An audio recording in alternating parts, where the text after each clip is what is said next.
Students, हमने electric field due two point charge calculate किया है, ठीक है, और हमने कुछ न्यूमेरिकल भी किया है।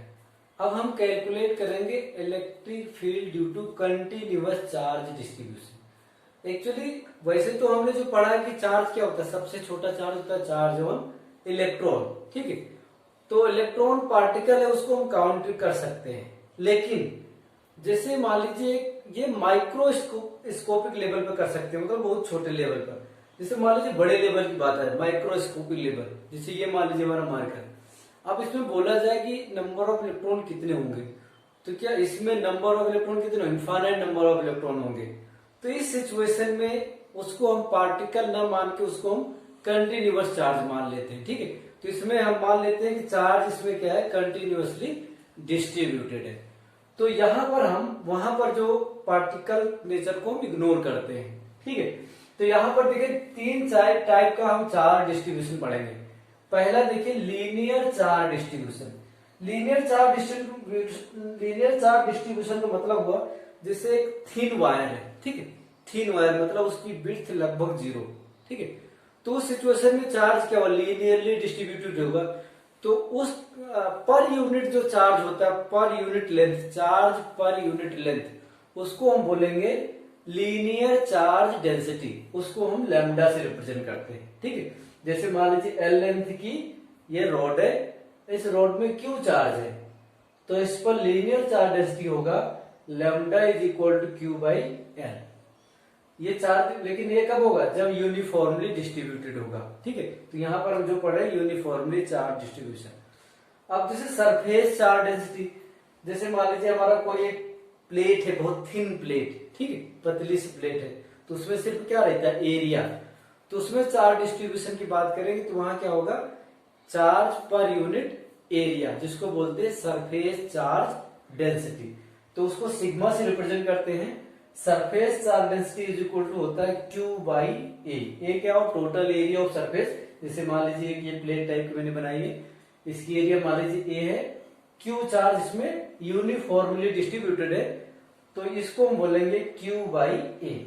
तो इसकी यूनिट क्या होगी, कूलम पर मीटर स्क्वायर। अब ऐसे वॉल्यूम चार्ज डिस्ट्रीब्यूशन, ठीक है।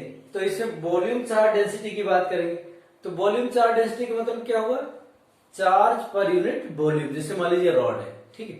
अब इस रॉड में पूरे वॉल्यूम में चार्ज होगा, तो इसमें पर यूनिट वॉल्यूम चार्ज की बात करें तो उसको बोलते हैं रो। रो से रिप्रेजेंट करते हैं, तो रो होता है total charge upon total volume, ठीक है, यहाँ पर। तो आप इसका यूनिट क्या आएगी, यूनिट आएगी कूलम पर मीटर क्यूब। तो फिर से बता रहे, linear charge density total charge upon length, ठीक है, और surface charge density total charge upon area, और volume charge density total charge upon volume, ठीक है। तो ये आपको याद रखना है। अब हम पढ़ेंगे electric field at the axis of circular ring. अब देखिए पहला फॉर्मूला निकालेंगे, डिराइव करेंगे, electric field at the axis of circular ring. जैसे मान लीजिए ये रिंग है, आप देख रहे होंगे, ठीक है। तो ये रिंग होगी, इसकी एक्सिस कैसे होगी, ऐसे होगी, ऐसे। तो इस रिंग के किसी एक पॉइंट पर, एक्सिस के किसी पॉइंट, ये रिंग है, ये एक्सिस है, तो इसके किसी पॉइंट पर हमें इस रिंग की वजह से इलेक्ट्रिक फील्ड कैलकुलेट करना है, ठीक है। तो देखिए रिंग कैसे बनेगी, एक थिन वायर होगा, उस वायर को क्या करेंगे, ऐसे सर्कल के फॉर्म में बेंड कर देंगे तो क्या बन जाएगा, रिंग, ठीक है।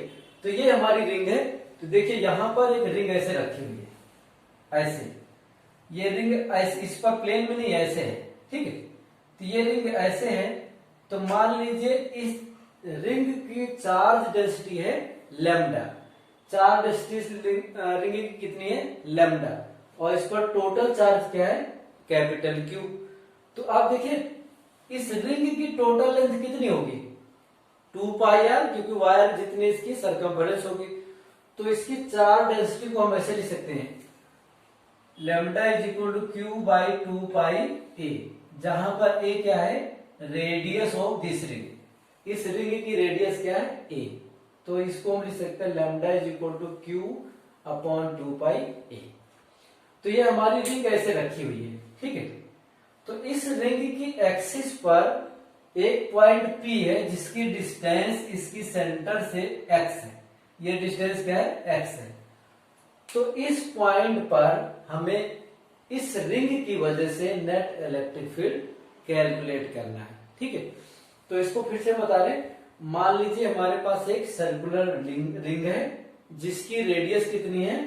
a, और इसकी एक्सिस पर एक पॉइंट P है जिसकी डिस्टेंस सेंटर से x है।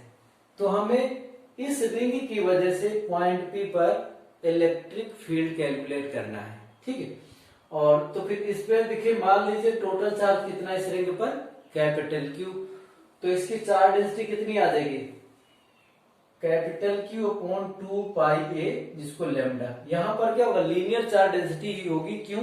क्योंकि एक वायर से ही रिंग बनती है, ठीक है। यहां तक हमने बता दिया। अब देखिए, मान लेते हैं इस पर छोटे, क्योंकि देखिए हम कूलोम्स लॉ किसके लिए अप्लाई करते हैं? पॉइंट चार्ज के लिए, ठीक है।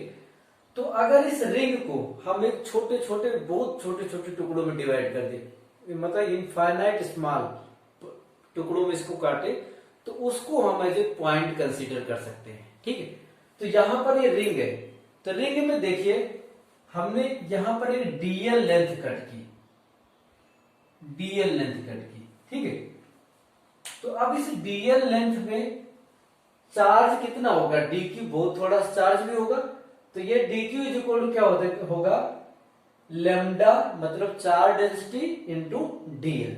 तो इस डीएल लेंथ पर चार्ज होगा DQ is equal to lambda into DL. इसी के जस्ट अपोजिट, इस पॉइंट के जस्ट अपोजिट यहां पर भी मैंने एक डीएल लेंथ ली, तो यहां पर भी चार्ज कितना होगा? Lambda into DL. अब यहां पर देखिए, इसको हम एज ए पॉइंट कंसीडर कर रहे हैं, ठीक है। बहुत ज्यादा छोटा है इसलिए इसको हम एज ए पॉइंट कंसीडर कर रहे हैं, क्योंकि पॉइंट चार्ज के लिए ही हम कूलोम्स लॉ अप्लाई कर सकते हैं। अब इस पॉइंट चार्ज की वजह से, मतलब इस डीक्यू की वजह से यहां इलेक्ट्रिक फील्ड क्या होगी? ऐसे होगी डी। इस पॉइंट पर इलेक्ट्रिक फील्ड क्या होगी? डी, और ई की डायरेक्शन कैसे होगी? ऐसे, ठीक है। अब इसकी वजह से भी इलेक्ट्रिक फील्ड क्या होगी? डी होगी, क्योंकि ये भी डीएल है, ये भी छोटा है, ये भी छोटा है, ठीक है। सेम इक्वल, तो इक्वल लेंथ है, तो इसकी भी इलेक्ट्रिक फील्ड क्या होगी? डी, बट और ये डिस्टेंस देखो सिमेट्रिकल होती है, रिंग सिमेट्रिकल होती थी। इस पॉइंट रिंग पर जितने भी पॉइंट होते हैं यहां से इक्वल डिस्टेंस पे होंगे। ये मतलब ये वाला एस है तो ये भी क्या होगा? एस होगा, ठीक है।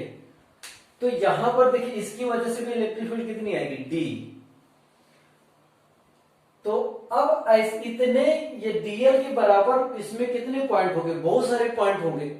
तो हर की सब की इलेक्ट्रिक फील्ड हमें निकाले, जितने भी डीएल इसमें होंगे सभी डीएल की क्या करेंगे? इलेक्ट्रिक फील्ड निकालेंगे, उसके बाद ऐड कर लेंगे, ठीक है। लेकिन यहां पर जो डीएल है, कितने डीएल है हमको पता तो है नहीं। तो जब यहां पर कंटिन्यूअस की बात आ गई, तो इस केसेस में ऐड करने की जगह हम क्या यूज करते हैं? इंटीग्रेशन का यूज करते हैं। तो यहां पर हम कंसेप्ट कौन सा यूज करेंगे? इंटीग्रेशन का यूज करेंगे। तो देखिए इसकी वजह से यहां पर इलेक्ट्रिक फील्ड कितनी है? डी। इसकी वजह से भी क्या है? डी, ठीक है। अब डी देखिए, इसका देखो मतलब इन दोनों की डायरेक्शन सेम नहीं है। इस वाले डी और इस डी की क्या है? डायरेक्शन सेम नहीं। तो डायरेक्शन सेम नहीं होती तो वेक्टर को ऐड करने के लिए हम क्या करते हैं? सभी वेक्टर को दो कंपोनेंट में डिवाइड कर देते हैं, एक्स वाई में, ठीक है। तो यहां पर भी इसको क्या करेंगे? एक्स और वाई कंपोनेंट में डिवाइड कर देंगे। तो यहां पर ये मान लीजिए एंगल थीटा है, तो ये थीटा है, तो ये भी क्या होगा? थीटा। ये एंगल हमने थीटा मान लिया, तो ये भी कितना होगा? थीटा। तो अब इस डी को अगर हम डिसॉल्व करेंगे, तो देखिए जब इस डी को रिजॉल्व करेंगे तो इसका एक कंपोनेंट इधर आएगा डी साइन थीटा, और इधर आएगा डी कॉस थीटा। सेम इसको भी अगर रिजॉल्व करेंगे तो एक कंपोनेंट इधर कितना आएगा? डी साइन थीटा, और इधर क्या आएगा? D cos theta. तो देखिए डी कॉस थीटा जो है उसकी डायरेक्शन तो सेम है, एक्स डायरेक्शन में। इसको अगर ओरिजिन मान लेते एक्स एक्सिस होगी, एक्स डायरेक्शन में। लेकिन जो डी साइन थीटा है वो देखिए इसका इस वाले का ऊपर है, इस वाले का नीचे है, तो ये दोनों इक्वल और अपोजिट होके क्या हो जाएंगे? कैंसिल। तो इसका मतलब y जो कंपोनेंट होंगे वो क्या हो जाएंगे, कैंसिल हो जाएंगे, केवल x कंपोनेंट ऐड होके हमें नेट इलेक्ट्रिक फील्ड देंगे। ठीक है, अब देखिए अब हम क्या करेंगे, x वाला कंपोनेंट जो x डायरेक्शन में ये ऐड हो जाएगा और ये वाले क्या हो जाएंगे कैंसिल, मतलब इसका x डायरेक्शन में इंटीग्रेशन करना होगा और इसका भी इंटीग्रेशन करना पड़ेगा। तो यहां पर देखिए Ex नेट x डायरेक्शन में नेट इलेक्ट्रिक फील्ड कितना हो जाएगा, इंटीग्रेशन ऑफ dEx। यहाँ पर देखिए मैंने de की वैल्यू दी आएगी, देखो de की वैल्यू जो de है इसकी वैल्यू कितना है, k dq, चार्ज कितना dq, k dq upon s square, ये डिस्टेंस इतना है, dq क्या लिख सकते हैं लेमडा dl, तो k lambda dl by s square, ये हो जाएगा। अब dex x डायरेक्शन में इसका कंपोनेंट कितना है de cos थीटा, तो x डायरेक्शन में de का कंपोनेंट आएगा dex, ये कितना आएगा de cos theta is equal to k lambda dl by s square cos theta. ऐसे y डायरेक्शन में जो कंपोनेंट आएगा dy, तो dy ये कितना आएगा de sin थीटा, तो d की वैल्यू रख देंगे तो k lambda dl by s square sine theta. ठीक है, तो ये आ जाएगा। अब पहले x वाला इंटीग्रेशन करते हैं फिर y वाला इंटीग्रेशन। ये वाला तो हमारा क्या आएगा जीरो, क्योंकि सब क्या कर देगा कैंसिल, हमारा केवल कौन सा आएगा ये वाला आएगा, ये वाला नेट इलेक्ट्रिक फील्ड देगा। तो यहां पर देखिए इसका इंटीग्रेशन हम करते हैं, तो देखो Ex x डायरेक्शन में नेट इलेक्ट्रिक फील्ड क्या आएगा dEx। अब dEx की वैल्यू हमने क्या निकाला है, ये यहां पर रख दिया k lambda dl by s square cos theta. अब देखिए यहां से cos थीटा की वैल्यू निकालें तो cos theta is equal to देखिए कितना आएगा बेस अपॉन हाइपोटेन्यूस, बेस की वैल्यू कितनी है x, हाइपोटेन्यूस की वैल्यू क्या है s, इसको s मैंने मान लिया, लेंथ क्या है s, तो cos theta is equal to x upon s, यहां पर रख देंगे cos थीटा की जगह, तो यह आ जाएगा k lambda x upon s cube. तो ये तो कांस्टेंट है क्योंकि यहां से ये वाली डिस्टेंस हमेशा क्या रहेगी फिक्स्ड, k भी कांस्टेंट, लैम्डा भी कांस्टेंट और s भी कांस्टेंट होगा। तो हमारा चेंज क्या हो रहा है dl, तो इंटीग्रेशन जो चेंज होता है उसी का करते हैं। तो यहां से dl कितना चेंज हो रहा है, ये लेंथ मतलब लेंथ चेंज हो रही है, तो लेंथ क्या है इसका सरकमफेरेंस, सरकमफेरेंस कितना चेंज होगा 0 से 2 पाई a तक। तो इसको इंटीग्रेट करेंगे क्या आएगा k lambda dx upon s cube into 2 pi a। अब देखिए ये lambda into 2 pi a, lambda into 2 pi a, इसका मल्टीप्लाई कर देंगे तो क्या आएगा total charge q, total charge q is equal to कितना आएगा लैम्डा इंटू 2 पाई a।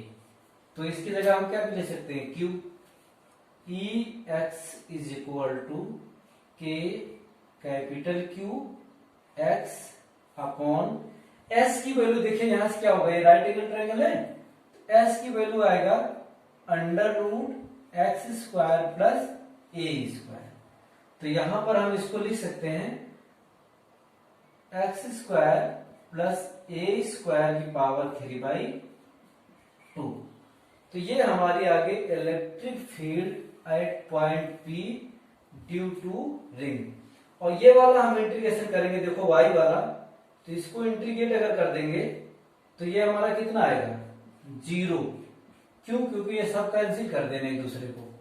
ठीक है, हर पॉइंट के अपोजिट एक पॉइंट होगा, जैसे रिंग हमारी होती है तो रिंग में देखो ये पॉइंट है तो इसके अपोजिट यहाँ पॉइंट होगा, ये पॉइंट है तो इसके अपोजिट यहाँ होगा, तो हर पॉइंट के अपोजिट एक पॉइंट होगा, तो एक दूसरे के y कंपोनेंट को क्या कर देंगे सब कैंसिल कर देंगे, तो हमारा नेट इलेक्ट्रिक फील्ड केवल x डायरेक्शन में आएगा। इस इलेक्ट्रिक फील्ड की डायरेक्शन कैसे होगी पैरेलल टू इसकी एक्सिस, इसकी एक्सिस के पैरेलल होगा। अगर रिंग पर चार्ज पॉजिटिव है तो यहां ऐसे होगा पॉजिटिव x डायरेक्शन में इलेक्ट्रिक फील्ड की डायरेक्शन, अगर इस पर चार्ज नेगेटिव होता है तो इलेक्ट्रिक फील्ड की डायरेक्शन इधर होती नेगेटिव x डायरेक्शन में, बट इलेक्ट्रिक फील्ड की जो मतलब डायरेक्शन होगी वो किसके पैरेलल होगी एक्सिस के पैरेलल। तो ये हमारा फॉर्मूला आ गया। अब देखिए यहां पर कुछ स्पेशल केस देखते हैं। देखिए अगर यहाँ पर ये फॉर्मूला आया हमारा electric field due to circular ring, ये फॉर्मूला आया, ठीक है। तो इलेक्ट्रिक फील्ड की डायरेक्शन क्या होती है, पैरेलल टू एक्सिस। अगर पॉजिटिव होगा तो क्या होगा, पॉजिटिव टू एक्स डायरेक्शन में, नेगेटिव होगा तो opposite, but parallel to axis होगा डायरेक्शन। ये आपको याद रखना है, इलेक्ट्रिक फील्ड की डायरेक्शन क्या होगी, पैरेलल टू एक्सिस। अब देखिए अगर x की वैल्यू इसमें जीरो हो जाए, मतलब सेंटर से डिस्टेंस क्या हो जाए, जीरो, तो मतलब पॉइंट कहाँ आ जाएगा, ये पॉइंट P यहाँ था, तो ये पॉइंट हमारा कहाँ आ जाएगा, सेंटर पर। तो सेंटर पर अगर x की वैल्यू यहाँ जीरो रख दी इस फॉर्मूले में, तो E की वैल्यू क्या आ जाएगी, जीरो। मतलब एक्सिस के रिंग, सॉरी सर, जो सर्कुलर रिंग होता है उसकी एक्सिस पर इलेक्ट्रिक फील्ड की वैल्यू क्या आती है, जीरो आती है, नेट इलेक्ट्रिक फील्ड की वैल्यू जीरो आती है। दूसरा केस देखिए, अगर x is very very greater than a, मतलब x की वैल्यू इसकी रेडियस से बहुत ज्यादा हो, तब हम x a स्क्वायर को x स्क्वायर के कंपेरेबल में इसको नेग्लेक्ट कर सकते हैं। तो अगर इसको हम नेग्लेक्ट करेंगे तो ये इसको जीरो रख देंगे, तो ये क्या बन जाएगा, एक्स क्यूब बचेगा। यहाँ पर क्या बचेगा, एक्स क्यूब। तो ये वाला एक्स यहाँ से कट जाएगा, तो क्या बचेगा, फॉर्मूला हमारा E इज इक्वल टू के क्यूब बाई एक्स स्क्वायर। तो ये फॉर्मूला कैसे है, जस्ट लाइक पॉइंट चार्ज, ठीक है। तो ये सर्कुलर रिंग कैसे बिहेव करती है, just like point charge and total charge kept at its centre. अगर मतलब जो पॉइंट P की डिस्टेंस है ये सर्कुलर रिंग से बहुत ज्यादा दूर हो जाए, तो रिंग कैसे बिहेव करती है, just like point charge and whole charge kept at its centre. इस तरह से हम कंसीडर कर सकते हैं। अब हम कैलकुलेट करेंगे electric field at the axis of thin road. Electric field at the axis of thin road. तो देखिए यहाँ पर फिगर में देखिए, मान लीजिए एक रोड हमारे पास थिन रोड है जिसकी लेंथ क्या है, कैपिटल L, और इस पर टोटल चार्ज कितना है, कैपिटल Q। तो ये चार्ज क्या है, इसमें यूनिफॉर्मली डिस्ट्रीब्यूटेड है।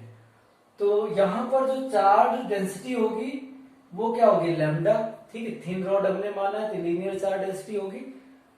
तो इसकी वजह से हम इसकी एक्सिस पर, इस रॉड की वजह से इसकी एक्सिस पर, इस एंड से, यहां से इस वाले एंड से ए डिस्टेंस पर एक पॉइंट P है जहां पर हमें इलेक्ट्रिक फील्ड कैलकुलेट करना है, ठीक है। फिर से मत देखिए, एक रॉड है जिसकी लेंथ L है, इस पर total charge Q uniformly distributed है। तो इस रॉड की वजह से इसकी एक्सिस पर एक पॉइंट P है, और पॉइंट P की इस वाले एंड से डिस्टेंस कितना है, A है। इस पॉइंट P पर हमें इस रॉड की वजह से क्या निकालना है, इलेक्ट्रिक फील्ड, ठीक है। तो इसके लिए देखिए, अब यहां पर देखिए ये वाला पॉइंट, ये वाला पॉइंट, हर पॉइंट, इस रॉड का हर पॉइंट, इस पॉइंट से क्या है, डिस्टेंस चेंज हो रही है। इस पॉइंट की डिस्टेंस कुछ अलग है, इस पॉइंट की अलग, इस पॉइंट की अलग, इस पॉइंट की अलग, हर, तो यहाँ पर डिस्टेंस क्या हो रही है, चेंज हो रही है, ठीक है। तो यहाँ पर देखिए हमारा, हमने बताया था कूलम्ब्स लॉ किसके लिए वैलिड है, ओनली फॉर पॉइंट चार्ज, ठीक है। तो लेकिन हम इस रॉड की वजह से निकालना है, तो हम क्या कर सकते हैं, इस पूरे रॉड को छोटे छोटे टुकड़ों में, इनफाइनाइट टुकड़ों में डिवाइड कर सकते हैं, जिस टुकड़े को हम जस्ट लाइक पॉइंट कंसीडर कर सकते हैं। तो हमें देखिए यहाँ पर एक किसी कहीं पर एक जगह पर इस पॉइंट से x डिस्टेंस पर, यहां से x डिस्टेंस पर इसमें से छोटा सा पार्ट कट करते हैं जिसकी लेंथ क्या होगी, dx, ठीक है। ये dx पार्ट कट कर लिया, तो ये बहुत छोटा है। अब इस dx पर चार्ज कितना होगा, इसमें लीनियर चार्ज डेंसिटी क्या है, लैम्डा। तो इस dx में dq चार्ज होगा, कितना होगा, लैम्डा dx, ठीक है। तो अब देखिए इस dx की वजह से हम यहां पर इलेक्ट्रिक फील्ड निकाल लेंगे। उसके बाद देखिए इसमें जितने भी पार्ट कट करेंगे सबके इलेक्ट्रिक फील्ड की डायरेक्शन हमेशा क्या होगी, ऐसे होगी, ठीक है, इसी डायरेक्शन में होगी, एक्स एक्सिस डायरेक्शन में। तो यहां पर हमें इलेक्ट्रिक फील्ड को रिजॉल्व करने की जरूरत नहीं है, जैसे रिंग में रिजॉल्व करने की जरूरत पड़ी थी, क्योंकि इलेक्ट्रिक फील्ड की सभी की इलेक्ट्रिक फील्ड की डायरेक्शन क्या थी, अलग अलग थी। तो अलग अलग थी, इसलिए हमने एक्स वाई एक्सिस में डिवाइड किया था, एक्स वाई डायरेक्शन में डिवाइड किया था। यहाँ पर सबकी डायरेक्शन क्या है, एक ही है, सब पैरेलल है, तो हम इसको क्या कर सकते हैं, इस वेक्टर को डायरेक्टली ऐड कर सकते हैं। तो इसकी वजह से इलेक्ट्रिक फील्ड हम निकाल लेंगे यहाँ पर। उसके बाद क्या करेंगे, इंटीग्रेट कर देंगे, क्योंकि यहाँ पर क्या है, कंटिन्यूअस चार्ज डिस्ट्रीब्यूशन है, तो इस केस में क्या करते हैं, हम इंटीग्रेशन ही कर सकते हैं। तो पहले हम इस छोटे से वजह से यहाँ पर इलेक्ट्रिक फील्ड निकालते हैं। तो पहले मानते हैं इस dx पर कितना चार्ज है, dq, ये कितना होगा लैम्डा dx, और लैम्डा की वैल्यू कितना होगी, q अपॉन l, तो इसकी जगह ये लिख सकते हैं q अपॉन l dx, ठीक है। अब इस dx की वजह से इलेक्ट्रिक फील्ड d, इस dx की वजह से इलेक्ट्रिक फील्ड क्या होगी, d, electric field due to dx at point p क्या होगा, d, तो d कितना होगा, d is equal to k dq बाई x स्क्वायर, k dq बाई x स्क्वायर, क्योंकि हम इसको क्या कंसीडर कर रहे हैं, एज ए पॉइंट, तो पॉइंट चार्ज की वजह से इलेक्ट्रिक फील्ड क्या होती है, k q by r square, तो यहाँ पर r की जगह क्या है x, q की जगह क्या है dq, तो d is equal to k dq बाई x स्क्वायर। तो अब dq को हम क्या लिख सकते हैं, de is equal to k lambda dx upon x square. अब देखिए नेट इलेक्ट्रिक फील्ड निकालने के लिए हम क्या करेंगे, इंटीग्रेट कर देंगे, तो total electric field is equal to integration of D. अब यहाँ पर देखो ये दोनों तो कांस्टेंट है, यूनिफॉर्मली डिस्ट्रीब्यूटेड है ये, अब इंटीग्रेशन क्या होगा, dx अपॉन x स्क्वायर।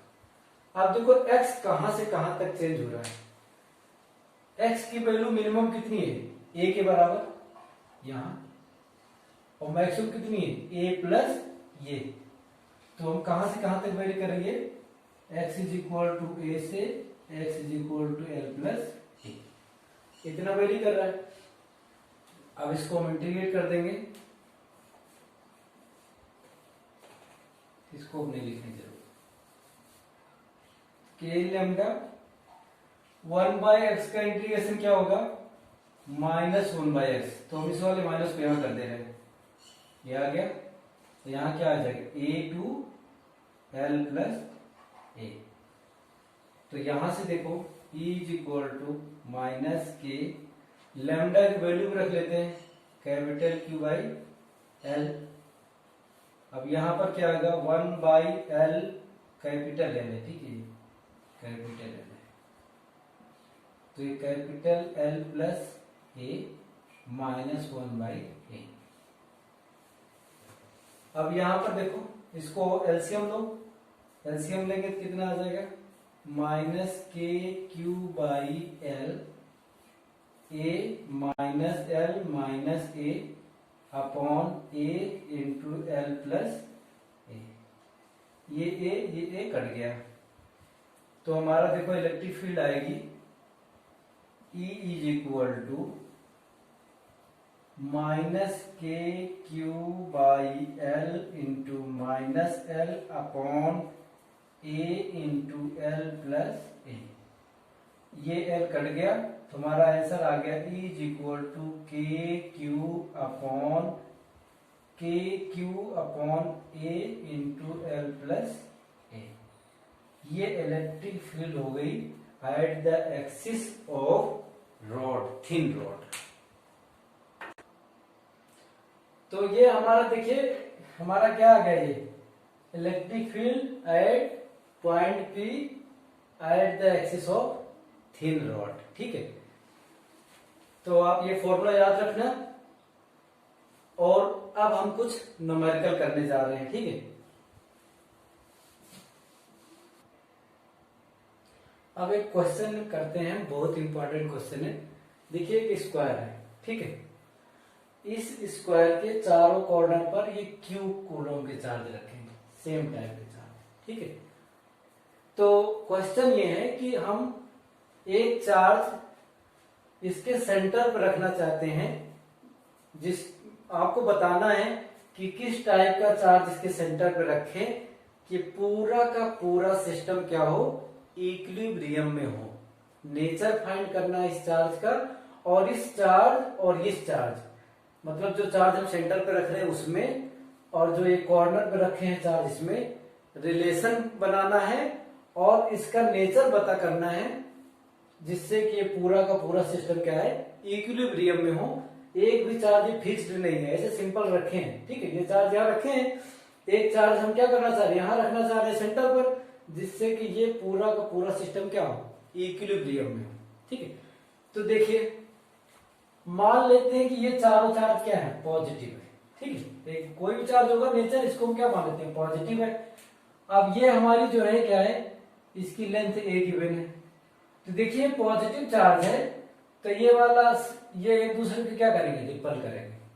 तो इसको इक्विलिब्रियम लाने के लिए चार्ज सिस्टम को एक ऐसा चार्ज आना चाहिए जो इन सबको क्या करे, इनके जो रिपल्सन को क्या करे, खत्म कर दे, ठीक है।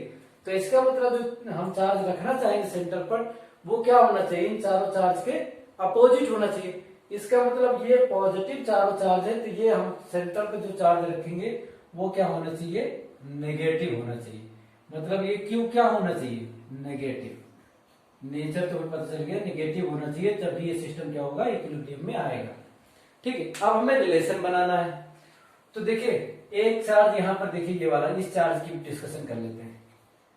ये चार्ज क्या है, इक्विलिब्रियम में है, ठीक है। इक्विलिब्रियम में तो देखिए ये वाला जो चार्ज होगा, ये वाला, इस पर फोर्स कितना लगाएगा, एफ, रिपल करेगा। ये वाला कितना लगाएगा, एफ ही लगाएगा। ऐसा क्यों कर रहे हूं, क्योंकि ये ए है, ये भी ए है, इन दोनों का मैग्नीट्यूड, इन दोनों का मैग्नीट्यूड क्या है, सेम। तो इसका फोर्स और इसका फोर्स भी क्या आएगा, सेम। तो इसका फोर्स और इसका फोर्स सेम आएगा, तो दोनों को हम क्या मान ले रहे हैं, एफ मान रहे हैं। तो इसका फोर्स भी क्या होगा, एफ, और उसका फोर्स क्या होगा, एफ, ठीक है। अब देखिए ये वाला क्या करेगा, ये भी इसको क्या करेगा, रिपल करेगा इसे, लेकिन इसको मान लेते क्या है, F1 है, ठीक है। इसकी वैल्यू क्या है, F1, क्योंकि इसकी डिस्टेंस चेंज हो रही है, मैग्नीट्यूड तो क्या है, सेम। अब ये वाली डिस्टेंस कितनी होती है, ये डिस्टेंस अगर ए है, ये डिस्टेंस ए है, तो ये टोटल डिस्टेंस कितनी आएगी, a√2। तो ये आधी डिस्टेंस यहां से कितनी आएगी, a/√2 आएगी। तो इसका जो फोर्स होगा, ये वाला चार्ज, इसका फोर्स ये क्या होगा, जस्ट ऐसे होगा। इसको मान लेते क्या है, F2। अब यहां पर अगर देखा जाए तो वेक्टर सम, इन तीनों का वेक्टर सम इसके बराबर आना चाहिए, ठीक है। या ये कह सकते हैं इन सब का वेक्टर सम क्या आना चाहिए, 0। तो देखिए हम वेक्टर सम नहीं कर रहे, इसे सिंपल कर रहे हैं। देखो ये वाला है और ये वाला है, इन दोनों के बीच का एंगल कितना है, 90 डिग्री। तो एक वेक्टर ये, एक वेक्टर ये, तो इसका रिजल्टेंट अब निकालना होगा। तो इसका रिजल्टेंट देखो बराबर है, तो इसका मतलब इसके बीच से ही जाएगा। तो इसके बीच से कितना जाएगा, ये आएगा देखो √f² प्लस f², मतलब क्या आ जाएगा, √2f। तो इन दोनों का जो रिजल्टेंट है वो आएगा, वो कितना आएगा, √2f। अब इसका मतलब ये देखो इक्विलिब्रियम में है, तो √2f प्लस f1 किसके बराबर होना चाहिए, f2 के बराबर, जब ये वाला चार्ज क्या होगा, इक्विलिब्रियम में हो। अब √2f, f की वैल्यू कितनी आएगी, kq² प्लस f1 की वैल्यू कितनी आएगी, kq² √2a का स्क्वायर, मतलब 2a², ठीक है। यहां से देखो f2 की वैल्यू कितनी आएगी, kq³ a/√2 का स्क्वायर, मतलब क्या आ जाएगा, 2a², ये आएगा हमारा। अब इसको सॉल्व करेंगे, देखो kq² सॉरी स्क्वायर नहीं कटेगा, kq कटेगा, k काट दे रहे हैं, ठीक है। अब यहां पर क्या बचेगा, √2a³ यहां बचेगा अपॉन a², ये वाला तो q कट जाएगा, प्लस ये बचेगा kq² upon 2a² is equal to, तो देखिए यहां से क्या बचा, यहां बचेगा, कट करेंगे तो √2 बचेगा, के तो कट जा रहा है, एक क्यू भी कट जाएगा, यहाँ क्या बचेगा क्यू, तो रूट टू क्यू अपॉन ए स्क्वायर, यहाँ का के कट गया, एक क्यू कट गया, क्या बचा क्यू, सॉरी ये तो के कट गया ना, क्या बचा क्यू केवल बचेगा, यहाँ पर बचा Q by two A square is equal to two बचेगा, ये तो कट गया, ये वाला क्यू बचेगा two Q by A square भी कॉमन था हर जगह, तो ये भी कट गया। अब इसको सॉल्व करेंगे तो देखो इसको एलसीएम में लेंगे तो क्या आएगा, टू इधर आएगा, two root two plus one upon two into Q is equal to two Q. अब देखो इसको और सॉल्व करते हैं, और सॉल्व करेंगे तो इधर देखिए टू इधर भेज देते हैं तो ये क्या बन जाएगा, q is equal to two root two plus one upon four capital Q, ये हमारा आंसर आ जाएगा। फिर से देखिए एक बार, मैं बता रहा हूं क्वेश्चन, कोई इंपॉर्टेंट क्वेश्चन है इसलिए फिर से बता रहा हूं। कह रहा है कि ये एक मतलब स्क्वायर है, ठीक है, इसके स्क्वायर पर चार्ज रखें क्यू क्यू क्यू क्यू ऐसे रखें कि, तो कह रहा है कि एक ऐसा चार्ज सेंटर पे रखिए, ऐसा चार्ज इस सेंटर पे रखना है इसके स्क्वायर के, सो दैट ये पूरा का पूरा सिस्टम क्या हो, इक्विलिब्रियम पे हो, ठीक है। फिर से क्वेश्चन बता रहा हूं, ये स्क्वायर है, स्क्वायर के चारों कॉर्नर पर क्यू कूलम के चार्ज रखे हैं, तो क्वेश्चन है कि किस टाइप का चार्ज इसके सेंटर पे रखें और इसका और इसमें क्या रिलेशन हो कि ये पूरा सिस्टम क्या हो, इक्विलिब्रियम में हो। तो इक्विलिब्रियम का मतलब क्या होता है, net force on each charge, यहाँ यहाँ यहाँ यहाँ सब जगह क्या हो, जीरो, ठीक है।